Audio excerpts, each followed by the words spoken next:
Hi everyone, thank you for tuning in. My name is Chong. I'm the author of Sage Sapien from Karma to Dharma and a spiritual guide. In this video, we'll be talking about the one main thing that you can do to cultivate more creativity. You probably already know that creativity is vital for problem solving, to think outside the box, to form new thoughts and ideas.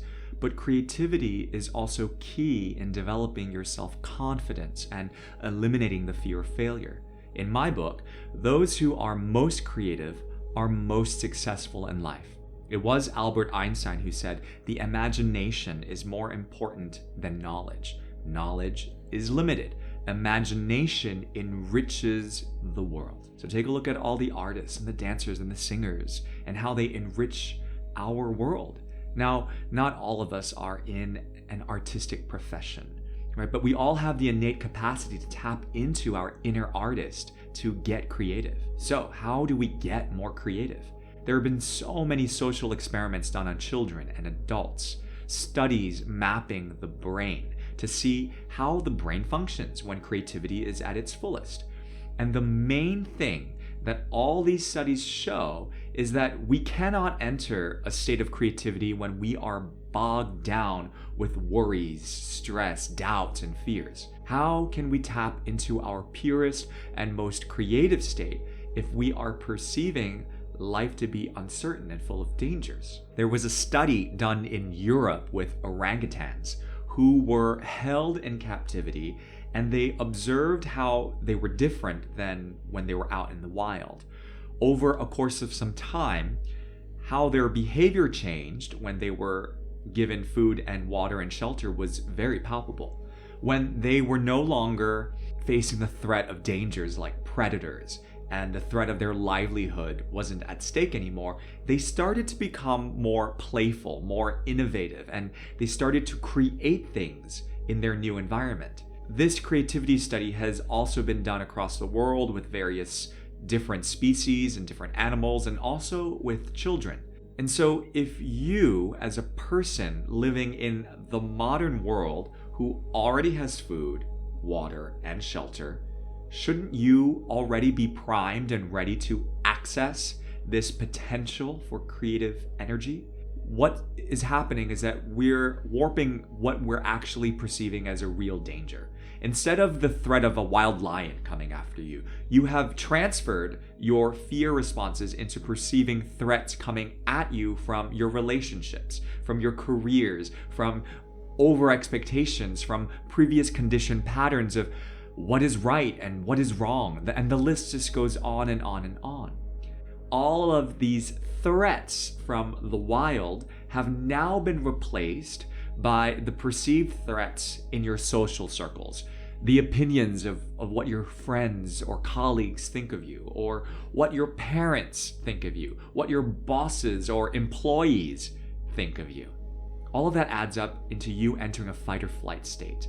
And all of that is just flooding stress chemicals into your body. And when you're stressed, we can't be creative or productive.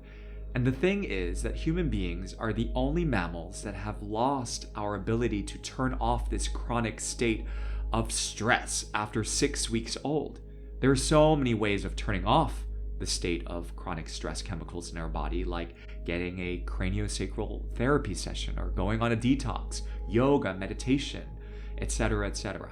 However, the common denominator in all this is that there needs to be a fundamental shift in your perspective by learning to accept what is thrown at you at any given time, which sounds super simple, but it's not always easy.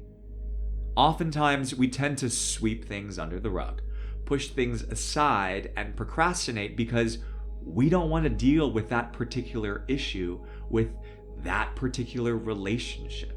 And when we start to do this, we create unnecessary stress responses in the body, in the mind, and also in the heart. There's no way we can move forward because there's no room. We have to clean house in our mind, in our bodies, in our hearts. Acceptance is about embracing the parts of ourselves that are good, the parts of ourselves that are bad, and the ugly parts. There was another study done in India where they paid field workers and farmers for a year in advance, and they observed their behaviors during that year. They were more productive people, they were more creative and more open, more innovative in how they were doing their job. They were creating new solutions because they didn't have the pressures of having to fend for their livelihood. Now, the point isn't about waiting for security to come and then get creative, because we can't control what life throws at us. If we are going to cultivate creativity, even in the face of chaos, we need to be really good at letting go of our preconceived notions about how things should be done. And that can only be done if we have come into total alignment with ourselves. So my question to you is, are there parts of yourself that you have not yet fully embraced? Do you tend to be very critical of yourself or the others around you? Are you a perfectionist and a bit of a control freak? Do you need everything organized in a certain way before you think you can get it done? Do you judge situations by overanalyzing things with your head and ignoring your more heart-centered feelings? If you've answered yes to any of these questions that I've thrown at you, then chances are your creative flow is not operating at its fullest potential because you're not spending your energy wisely.